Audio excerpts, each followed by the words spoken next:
Chapter 3 Trigonometry Exercise 3.8 question number 2 Subdivision 2 பார்க்க போகிறோம். Okay, question என்னன்னு பார்த்தீங்கன்னா 2 cos square x plus 1 equal to minus 3 cos x. Okay, இந்த minus 3 cos x left hand side கொண்டு வந்துடுறேன். அப்போ என்ன ஆகும்னா 2 cos square x plus 3 cos x plus 1 equal to 0. ஓகேவா, பாருங்கள் ப்ராடக்ட் ஆஃப் த ரூட்ஸ் என்னன்னு பார்த்தீங்கன்னா 2 1 is 2 தான். 2வை 2 1 is 2ன்னு பிரிக்கலாம். இங்கே ப்ளஸில் இருக்கிறதுனால நான் ரெண்டையுமே ப்ளஸில் எடுத்துக்கிறேன். ஆனால் முன்னாடி நம்பர் இருக்குது பாருங்கள், அந்த கோஎஃபிஷியண்ட்டை ரெண்டுத்துக்கு அடியில் போடணும். இங்கே என்ன ஆகிடும், கேன்சல் ஆகிட்டு 1 வந்துடும். அப்போ ரெண்டு ஃபேக்டர்ஸ் என்னன்னு பார்த்தீங்கன்னா cos x ப்ளஸ் 1 ஒரு ஃபேக்டர், cos x ப்ளஸ் 1/2ன்னு இன்னொரு ஃபேக்டர் கிடைக்கும். ஓகேவா, ஈக்குவல் டு 0. அப்போ cos x plus 1 equal to 0 and cos x plus 1/2 equal to 0. அப்போ cos x equal to minus 1 and cos x equal to minus 1/2ன்னு ரெண்டு answer கிடைக்குது. இப்போ cos x equal to minus 1க்கு பதிலாக cos pi எழுதிக்கலாம். ஏன்னா cos piயோட value தான் minus 1. Okay, அதே போல் இங்கே cos x equal to minus 1/2 வந்திருக்கு இல்லையா. இப்போ cos pi by 3, அதாவது cos 60 degree equal to 1/2.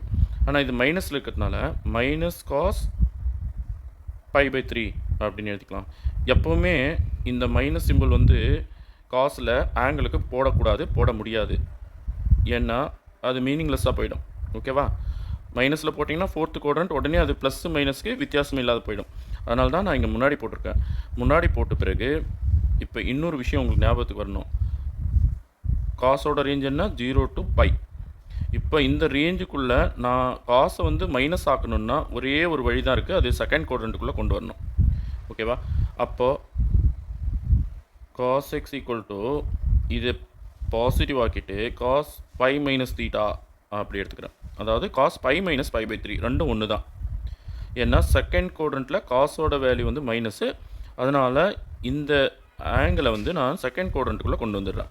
ஓகேவா, மைனஸ் காஸ் பை பை 3நாலும் cos pi minus pi by 3நாலும் ரெண்டு ஒன்று தான். இப்போ பாருங்கள், உங்களுக்கு இந்த ஆங்கிள் வந்து பாசிட்டிவ் ஆகிடும். அப்போது இது கடையில் 1 போடுங்க. 3 1 is 3 தான் எல்சிஎம்மு. அப்போ காஸ் கீழே 3 இன்ட்டு பை 3 பை 3 பையில் 1 பை கழிச்சா 2 பை. So 2 by by 3. புரியுதுங்களா? ஸோ எனக்கு இது போல் ரெண்டு ஸ்டேட்மெண்ட் கிடச்சிடுது. Cos x equal to cos pi. இன்னொரு ஸ்டேட்மெண்ட் என்னன்னு பார்த்தீங்கன்னா cos x equal to cos 2 pi by 3. இது போல் எனக்கு ரெண்டு ஸ்டேட்மெண்ட் கிடச்சிருக்கு. இப்போ இது போல் வந்ததுன்னா பாருங்கள், cos theta equal to cos alphaன்னு வந்ததுன்னா whereas alpha belongs to 0 to pi இந்த இன்டர்வலுக்குள்ளே வரணும். பாருங்கள், பையும் இந்த இன்டர்வலுக்குள்ளே வருது. போத் சைடு இன்க்ளூட் தானே, பாருங்கள் பை இன்க்ளூட் ஆகுது. And 2 pi by 3 second quadrant ஏற்கனவே சொல்லியாச்சு. அப்போது இங்கே தீட்டாக்கு பதிலாக எக்ஸ் வந்த காரணத்தினால x equal to 2n pi plus r minus ஆல்பாவுக்கு பதிலாக பை போட்டுக்கோங்க. அதே போல் இந்த இடத்துல x equal to 2n pi plus r minus 2 pi by 3 போட்டுக்கோங்க. இப்போ நம்ம ஆன்சர்ஸ் என்னென்ன வரணும்னு செக் பண்ணிடலாம். இப்போ n ஈக்குவல் டு 0 போடுங்க. அப்போ எக்ஸ் ஈக்குவல் டு இது மொத்தம் 0 ஆகிடும். ப்ளஸ் ஆர் மைனஸ் பைன்னு ஆன்சர் கிடைக்கும். ஆனால் நான் ப்ளஸ் பை மட்டும் தான் எடுத்துக்குவேன். ஏன்னா இங்கே கொடுத்துருக்காங்க இல்லையா, 0 டிகிரி டு 360 டிகிரி எங்கேயுமே மைனஸில் வேல்யூ இல்லை. அதனால் நான் ப்ளஸ் பை மட்டும் வேல்யூ எடுத்துக்கிறேன். n ஈக்குவல் டு 1 கொடுத்து பார்க்குறேன். அப்போ என்ன ஆகுனா இங்கே 2 பை, இங்கே ஒரு பை, என்ன ஆகிடும் 3 பை வந்துடும். ஓகேவா, 2 பை ப்ளஸ் பை என்ன ஆகிடும் 3 பை ஆகிடும். ஸோ நான் இந்த வேல்யூ எடுத்துக்க முடியாது. சப்போஸ் இதை வந்து நான் மைனஸ் பையாக எடுத்துக்கணுன்னா 2 பை மைனஸ் பை, திரும்ப எனக்கு பை தான் ஆன்சராக கிடைக்குது. ஓகேவா, சரி, n ஈக்குவல் டு 2 போட்டோன்னா 2 2 சார் 4 பை ஆகிடும். ஓகேவா, 4 பை ப்ளஸ் பை எங்கேயோ போயிடும். அப்புறம் 4 பைலேருந்து ஒரு பை கழிச்சாலும் எனக்கு 3 பைன்னு ஆன்சர் வரும். ஸோ இதுக்கு மேலே நான் போக முடியாது. இங்கே எனக்கு கிடைக்கிற ஆன்சர் வந்து பை மட்டும்தான். சரி, இப்போ இங்கே வரலாம். X equal to n equal to 0 போடுறேன். அப்போ இது மொத்தம் 0 ஆகிடும்.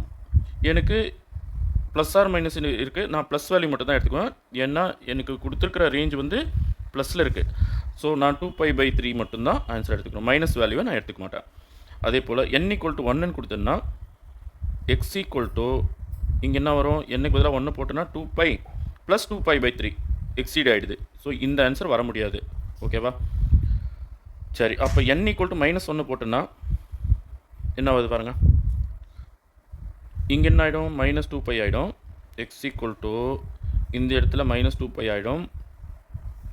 அப்புறம் இங்கே +2π/3 போட்டாலும் பாருங்கள், 3 2 சார் 6π, அப்பவும் மைனஸில் தான் ஆன்சர் வருது. ஓகேவா? ஸோ மைனஸில் ஆன்சர் வரக்கூடாது இல்லையா? ஸோ இந்த ஆன்சரும் நான் எடுத்துக்க மாட்டேன். ஓகேவா? n ஈக்குவல் டு 1 போட்டு நாங்கள் இங்கே வந்து மைனஸ் வேல்யூ கொடுத்தேன்னா, அதாவது -2π/3 எடுத்துட்டேன்னா, அப்போ எக்ஸ் ஈக்குவல் டு, நல்லா கவனிங்க, என்னுக்கு பதிலாக 1 போட்டாச்சு. இங்கே ப்ளஸ் ஆர் மைனஸ் இருக்கு இல்லையா? அப்போ -2π/3 இங்கே எடுத்தேன்னா என்ன ஆகும் பாருங்கள். இது கடையில் 1 போடுங்க. அப்போ எக்ஸ் ஈக்குவல் டு 3க்கு 1க்கு எல்சிஎம் 3 தான். அப்போ 3 2 சார் 6π -2π, அப்போ 4π/3 அப்படின்னு ஒரு ஆன்சர் வருது. பாருங்கள், 5/3 எவ்வளோ, 60 டிகிரி. 4 6 24, 240 டிகிரி வரலாம் இல்லை, அந்த ரேஞ்சுக்குள்ளே வருது. ஸோ பாசிபிள் சொல்யூஷன்ஸ் ஆர், இந்த இடத்துல என்னெல்லாம் சொல்யூஷன்ஸ் வர முடியும். எக்ஸ் ஈக்குவல் டு ஃபஸ்ட்டு கிடைச்ச ஆன்சர் பை, அதுக்கப்புறமா இங்கே ஒரு ஆன்சர் கிடைச்சிருக்கு பாருங்கள் 2π/3, அதுக்கப்புறமா இங்கே ஒரு ஆன்சர் கிடச்சிருக்கு பாருங்கள் 4π/3. ஸோ இதெல்லாம் தான் இந்த சம்முக்கான பாசிபிள் ஆன்சர்ஸ், பாசிபிள் சொல்யூஷன்ஸ். ஓகேவா? Thank you students.